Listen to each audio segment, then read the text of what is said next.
예, 전 국민의 88%에게 25만 원씩 지급되는 재난지원금이 오늘부터 사용할 수 있게 됐습니다. 그런데 논란이 적지 않습니다. 88%라면 사실상 거의 전부라고 할 수 있는 숫자로도 보이는데 지원 대상, 사용처를 두고 불만과 갈등이 적지 않다고 합니다. 그 이유를 따져보겠습니다. 자, 윤석기 기자, 일단 지급 대상을 두고 불만이 많다는데 그건 왜 그렇습니까? 네, 정부는 소득을 기준으로 국민 88%에게 1인당 25만 원을 지급하죠. 그런데 이는 국민 전체를 줄 세워 이 12%와 88%로 나누는 게 아니라 자신이 속한 가구에서 12%냐, 88%냐로 나누는 겁니다.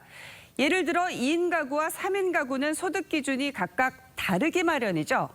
따라서 소득이 같더라도 2인 가구냐, 3인 가구냐에 따라 이 지원금을 받을 수도 있고 못 받을 수도 있는 겁니다. 예, 그러니까 자기가 어떤 형태의 집단에 속하느냐에 따라서 소득이 많은 사람이 지원금을 받을 수도 있고 그 반대로 상대적으로 소득이 적은데도 지원금 대상에서 탈락할 수도 있다 이런 얘기군요.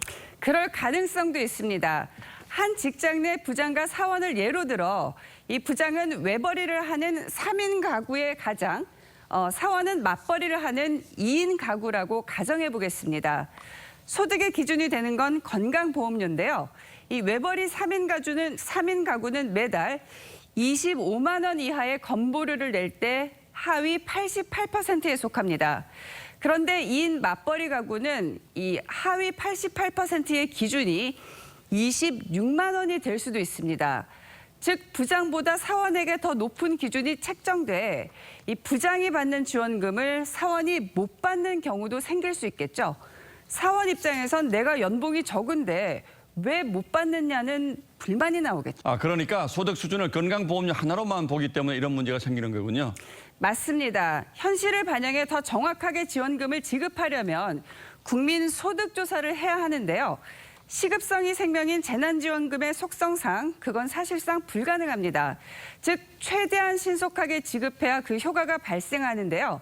소득 조사하느라 이 지급의 타이밍을 놓칠 수도 있다는 거죠. 그 점에서는 정부로서 불가피한 측면이 있습니다.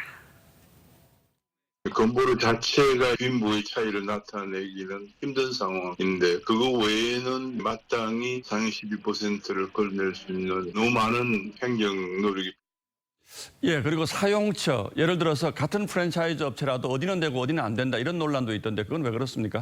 네, 정부는 지원금을 지역사랑 상품권 가맹 점포에서 쓸 수 있게 했습니다. 이 기준에 따르면 프랜차이즈 업체의 경우 가맹점만 해당하고 직영점은 해당하지 않습니다. 예. 그래서 같은 햄버거 업체라도 매장 형태에 따라 지원금을 쓸 수도 있고 못 쓸 수도 있는 거죠. 기왕 지원금을 지원해주는 상황에서는 소비자의 선택권을 최대한 살려줘야지 제한을 시켜놓는 거는 바른 방향이 아니라는 생각이 들어요. 예, 돈을 걷는 것도 어렵습니다만 돈을 이렇게 나눠주는 것도 참 어렵군요. 그렇습니다. 예, 윤슬기 기자 잘 들었습니다.